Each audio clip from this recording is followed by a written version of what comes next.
তো বন্ধুরা, আমি চলে এলাম একটা নতুন ভিডিও নিয়ে। আজকে দেখাবো চাল কুমড়ো দিয়ে মুগের ডাল দিয়ে। তো এর আগে আমি ভিডিও ছেড়েছিলাম চাল কুমড়ো দিয়ে বড়ি দিয়ে কিভাবে রান্না করে। আজকে যা দেখাবো চাল কুমড়ো দিয়ে মুগের ডাল দিয়ে কীভাবে করে। প্রথমে কড়াইয়ে তেল দিয়ে তেলের মধ্যে একটু পাঁচফোড়ন, একটা কাঁচা লঙ্কা আর একটা তেজপাতা দিয়ে ভালোভাবে নাড়িয়ে তার মধ্যে মুগের ডালটা দিয়ে দিলাম। তারপরে তার মধ্যে কিন্তু চাল কুমড়োটা কুচি কুচি করে কেটে ভালো করে ধুয়ে রেখেছিলাম, সেটা দিয়ে আলুটা ভালোভাবে ভেজে রেখেছিলাম সেটা দিয়ে দিলাম।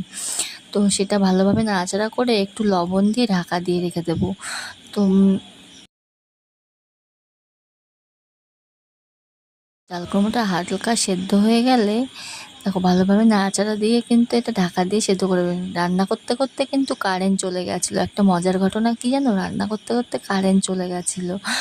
আর হট করে কারেন্ট চলে যাওয়াতে আর কিছু দেখা যাচ্ছিলো না। আমি টর্চ দিয়ে তারপরে কিন্তু রান্নাটা প্রায় কমপ্লিট করছিলাম। এবার একটু সামান্য হলুদ, চিনি আর একটু সামান্য লবণ স্বাদ মতো দিয়ে ভালোভাবে নাড়াচাড়া করে এটাকে কিন্তু সামান্য একটু পরিমাণে জল দিয়ে মাখা মাখা করে নামিয়ে ফেলতে হবে। তবেই কিন্তু এটা সামান্য পরিমাণে একটু চিনি দিতে হবে, তবে কিন্তু এটা মাখা মাখা যখন হয়ে আসবে তখন কিন্তু এটা নামাতে হবে। তো কেমন লাগলো বন্ধুরা, তোমরা কিন্তু কমেন্টে অবশ্যই জানাবে। আর এটা তোমরা কিন্তু বাড়িতে ট্রাই করে অবশ্যই দেখবে কেমন হয়েছে। যারা এরকমভাবে কোনোদিনও চাল কুমড়ো খাওনি তারা কিন্তু মুগের ডাল দিয়ে চাল কুমড়ো দিয়ে এইভাবে রান্না করে দেখবে বাড়িতে। অবশ্যই কেমন হয়েছে কমেন্টে কিন্তু অবশ্যই জানাতে